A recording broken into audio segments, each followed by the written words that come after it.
जय भारत, जय संविधान। तो आप सबका, जगाधरी के निवासियों का बड़ा बड़ा शुक्रिया अदा करती हूँ मैं। और मुझे लग रहा है कि मंच को देखकर तो लग रहा है कि यहाँ के युवा बहुत जागरूक हैं। और राहुल जी से शुरुआत करूँ, और मेरे साथ दीक्षा जी बैठी हैं और अन्य युवा, और जैसे कि उन्होंने बताया कि 8 महीने से लगे हुए हैं।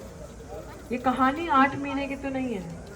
मुझे लग रहा है दर्शन सर, अगर देखा जाए तो अभी इससे पहले की जो भी सभा अटेंड करके आई हूँ, वहाँ पे भी मैंने यही देखा कि 70 साल का गाना गाने वाले और 70 साल के बीच में 10 साल का गाना गाने वाले, और उसके बीच में झाड़ू वाले लोग अपना गाना गाने वाले।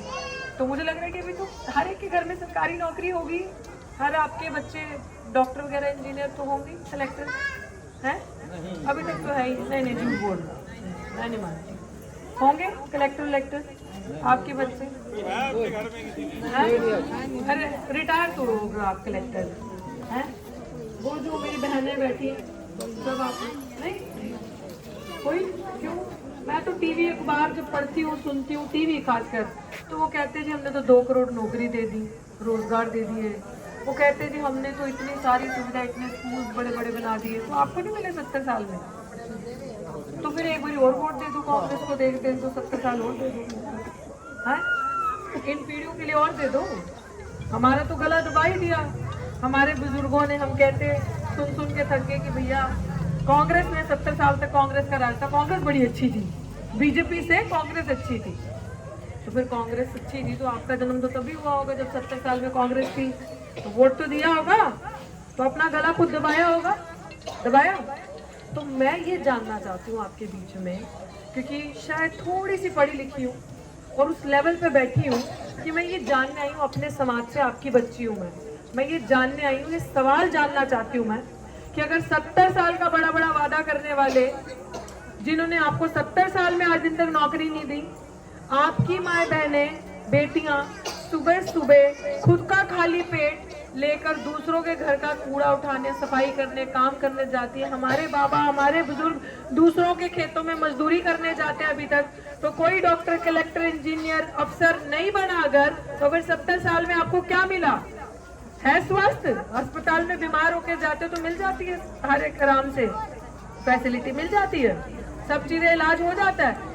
लेकिन फिर भी वोट दबाना हमने कांग्रेस का, फिर भी देना बीजेपी को जिसने सब लूट लिया। दोनों एक थाली के चट्टे पट्टे हैं, और इन दोनों थालियों में से निकला हुआ इनका एक छोटा शिकारी, छोटा चोर जो झाड़ू वाला है, जिसने बाबा साहेब का नाम जगह जगह बेचा, उनके गरीब लोगों को मूर्ख बनाया। आपके हाथ में, मैं अभी भी बता कर आई हूँ, जब आपके महापुरुष पढ़े थे ना, जब बाबा साहेब पढ़े थे तो उन्होंने आपके हाथ में क्या पकड़ाया था? हैं? कलम और किताब। आपके महापुरुष पढ़े तो उन्होंने आपके हाथ से झाड़ू, आपके पीछे जो हांडी, मुंह के आगे हांडी और पीछे जो झाड़ू लगता था वो हटाई ना, संविधान लिखा, और आपके हाथ में क्या पकड़ाया? कलम। और आज शरारती सरकारें कैसे आ गई कि आपके हाथ से कलम हटा के क्या पकड़ाया? झाड़ू। और आपने झाड़ू, अच्छा झाड़ू की सरकार बनाएंगे, देखो हमारी बात करता है, झाड़ू की सरकार बनाएंगे। करिए आपकी बात, दी आपके बच्चों को नौकरी, दी कांग्रेस ने नौकरी, दी अच्छा स्वास्थ्य, शिक्षा, रोजगार। उसने तो आपको थोड़ा थोड़ा आहिस्ते आहिस्ते जहर पिलाया। लेकिन बीजेपी ने आने के बाद क्या किया? जो काम वो अधूरे छोड़ के आई थी, जिन कामों के चक्कर में बीजेपी ने कहा कि कांग्रेस आपका ये खागी, कांग्रेस धांधली करती है, बेईमानी करती है, आपको कुछ नहीं देती, और बीजेपी आ गई, आपने बीजेपी को वोट दिया, परिवर्तन चाहिए। मिला परिवर्तन? 10 साल में किसके बच्चे को रोजगार मिला? हाथ खड़ा करके बताओ, किस युवा को रोजगार मिला? हाथ खड़ा करके बताओ, मिला? अच्छे स्कूल मिले? फिर मैं कैसे मानूं? कुछ करोगे तो मानेगी ना आपकी बेटी। अभी जब दर्शन खेड़ा जी ने भी और दीक्षा ने भी और भाई साहब ने भी जब बोला, तो बोला कि डॉक्टर रितु के पास समय कम है और बहुत काम करती है समाज के लिए। मुझे लगता है मैं 1% काम नहीं करती, जितना काम हम सबकी तकदीरें बदलने के लिए मान्यवर साहब कांशीराम जी ने किया, और जितना काम बाबा साहब भीमराव अम्बेडकर ने किया, इसकी वजह से आज आपकी बेटी के हाथ में माइक है।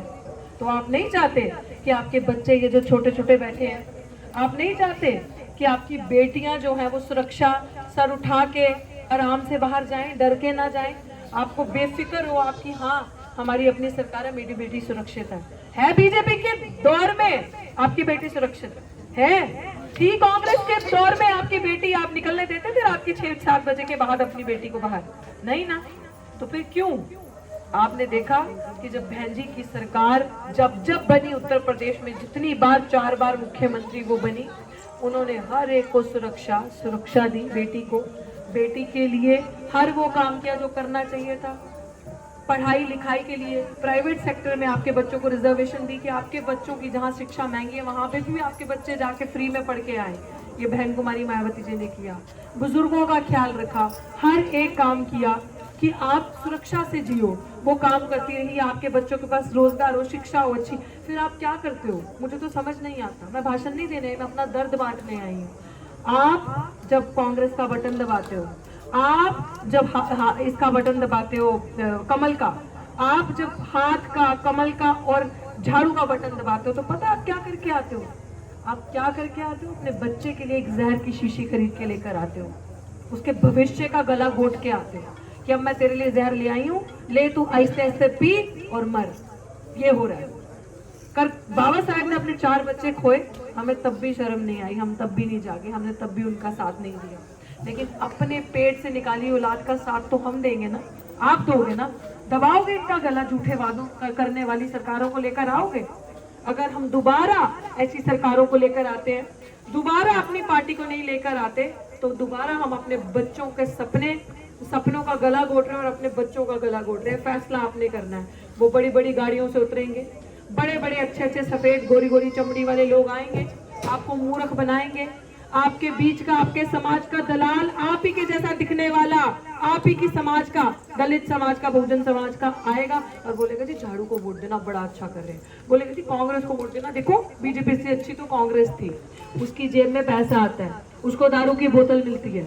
आपको पैसा चाहिए, दारू की बोतल चाहिए, भविष्य अच्छा चाहिए बच्चे का, 70 साल जैसी जिंदगी जीनी है। अब कहते थे कि अंग्रेजों के टाइम में हम गुलाम थे, आज आप गुलाम नहीं हो, आज आजाद हो। पूछ के देखो अपने आप से, आजाद है हम आज भी? जो जाति की गुलामी की जिंदगी, जो जंजीरों में आज भी हम बंधे हुए हैं, हम फ्री नहीं हैं, हम वहीं पे आज भी बैठे हैं। उठाना, सर उठा के चलना चाहते हैं कि नहीं चलना चाहते?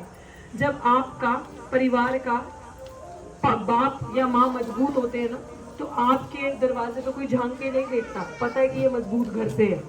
तो वैसे ही जब आपकी अपनी सरकार होगी ना, जब आपकी अपनी सरकार, तो वो आपके हकों के साथ आपके हकों पे डाका नहीं डालेगी, हनन नहीं करेगी। विधानसभा में जब जाएंगे, संसद के अंदर जब जाएंगे, चिल्ला चिल्ला के आपके अधिकार मांगेंगे, वो आपके लिए लड़ेंगे, वो आपके लिए बोलेंगे। वो जब आप उनके दरवाजे पे जाओगे ना, जी पेंशन नहीं मिल रही जी, अस्पताल में इलाज नहीं हो रहा जी, सड़क नहीं बन रही जी, नशा इतना बढ़ गया, मेरे बच्चे की नशे से मौत हो जाएगी, इलाज करो, तो वो आपकी बात सुनेंगे। और मैं पूरे दावे के साथ कह सकती हूँ कि जो आपके बीच में शख्सियत बहन जी ने विश्वास करके जो दर्शन खेड़ा जी को यहाँ से खड़ा किया है, और बेटियां कभी झूठ नहीं बोलती।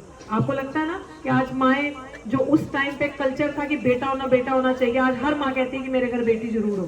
कहते हो कि नहीं कहती हो? आज जितनी यहाँ पे बहन बेटियां बैठी है, आपको याद आती है ना शादी करके आई है माँ बाप की, है ना? आप एक बारी कॉल करके पूछते हो ना, दिल होता है ना, मैं मायके जाऊँ। जब आप माँ के पास जाते हो तो माँ कितनी दुआएं और कितनी सीखें देती है ना? मेरी बेटी है, बेटा तो ख्याल रखता, बेटी ज्यादा ख्याल करती है ना। तो फिर बेटियां कभी वादा खिलाफी नहीं करती, बेटियां कभी झूठ नहीं बोलती, चाहे वो बेटी है, चाहे मैं हूँ, चाहे वो बहन कुमारी मायावती, वो कभी झूठ नहीं बोलेंगी। वो आपके वादे, सपनों के साथ कभी वादा खिलाफी नहीं करेंगी। लेकिन ये आपके ऊपर है कि आप अपनी बेटी बहन के हाथ मजबूत करते हो तो आपका भला होगा। अगर आप दोबारा चोरों को वोट दोगे तो मोरी बनोगे, वो मिलेगा कुछ नहीं। ये आपके हाथ में है। जब आप वोट देने जाएं, इस बार जब आप मतदान करने जाएं, तो मेरी हाथ जोड़ के विनती है, वो बटन दबाने से पहले हाथी को छोड़ के अगर आपके दिमाग में कुछ हो तो अपने बच्चे की शक्ल याद कर ले उस समय। अगर हम इस बार भी जाकर हाथ का बटन दबाते हैं, या हम कमल के फूल का बटन दबाते हैं, या झाड़ू का बटन दबाते हैं, तो अपने बच्चे का गला घोट के आ रहा है, उसके सपनों के साथ खेल के आ रहा है। मंजूर है अपने बच्चों को जहर पिलाएंगे, हम अपनी सरकार लाएंगे तो इतने लोगों से कुछ नहीं होगा।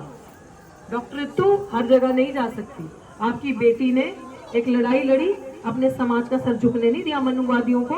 6 महीने दिल्ली यूनिवर्सिटी जहां मैं पढ़ती हूँ, बड़ी चेतावनी दी वहां बैठकर। और मुझे विश्वास है कि आप सब लोग जब यहाँ से जाएंगे, 2 दिन 3 दिन जितना भी समय 5 तारीख तक आपके पास है, आपको सबको प्रचार करना है और आपको सबको बोलना है कि बहन, अगर अपना बच्चा बचाना, उसका भविष्य बचाना है, अगर नशे से उठना है, अगर नौकरी रोजगार शिक्षा चाहते हो, जुमले नहीं चाहिए, झूठ नहीं चाहिए, छल कपट नहीं चाहिए, तू चाहती है तेरी बेटी भी आगे बढ़े, पढ़े लिखे, 6 बजे के बाद सुरक्षित रहे, बहन बेटी को कोई बुरी नजर से ना देखे, तो बटन हाथी के निशान का ही दबाना है। और जिस जगह पे सोशल मीडिया के माध्यम से मैं कहती हूँ, जहाँ पे इनेलो का कैंडिडेट खड़ा है, जहाँ पे उसको मजबूत करना है, जहाँ पे आपको चश्मा दिखे, बटन जाके चश्मे का ही दबाना है। इस इनेलो के और बसपा के गठबंधन को मजबूती से आपने लेकर जाना है, अपनी सरकार बनानी है, ताकि आपकी हर बेटी इस तरीके की बने, ऐसी बने, आपकी हर बच्ची ऐसी बने, आपका हर बेटा छोटा जो है वो बड़ा बाबा साहेब भीमराव अम्बेडकर जैसा बने, वो आवाज उठाए मान्यवर साहब कांचीराम जी जैसी, और उनका दिल हृदय परिवर्तन जो इस तरीके का, जैसे हमारे दर्शन खेड़ा जी हैं जो सबको साथ लेके चलने की बात कर रहे हैं। हम ये बदलाव चाह रहे हैं कि नहीं चाह रहे? मुझे नहीं लग रहा आप लोग चाह रहे हो। तो महिलाएं हाथ क्यों उठा रही? रोटी बनाते समय तो बड़े तेज हाथ चलते हैं, अभी देरानी जेठानी की चुगली करनी हो तो देखो कितनी तेजी से करोगे, है ना? तो फिर वोट किसको देना है? पक्का वादा होगा? बच्चों के हाथ में झाड़ू चाहिए कि कलम चाहिए? पक्की बात। तो कलम कौन देगा? बहुजन समाज पार्टी। बच्चों को पढ़ाना है ना, है? बच्चों से वो तो नहीं करवाना जो हमारे बुजुर्ग करके आए। पक्की बात। बच्चों के हाथ में कलम होगा, और बच्चे जब आपके शिक्षा लेने जाएंगे, सड़क से निकलेंगे तो सर झुका के नहीं, सर उठा के जाएंगे। मान सम्मान की लड़ाई है, मान सम्मान की जिद्द है, और मान सम्मान और रिश्तेदारों की लड़ाई है। मान्यवर साहब ने कहा था कि आपकी एक ही पहचान है, जहाँ पे भी आप नीला झंडा देखो, हाथी निशान देखो, तो वो क्या है? आपका अपना घर, आपकी अपनी पार्टी। कार्बन कॉपी पे नहीं लाना, ओरिजिनल पे। किस पे? नीला झंडा, नीला झंडा, नीला झंडा, नीला झंडा। जोर से बोलो, सुनाई नहीं दे रहा, कोई बोल भी रहा है। नीला झंडा, क्या कुछ बोला? नीला झंडा, नीला झंडा, नीला झंडा, हाँ जी, नीला झंडा सर। जय भीम, जय भारत, जय संविधान।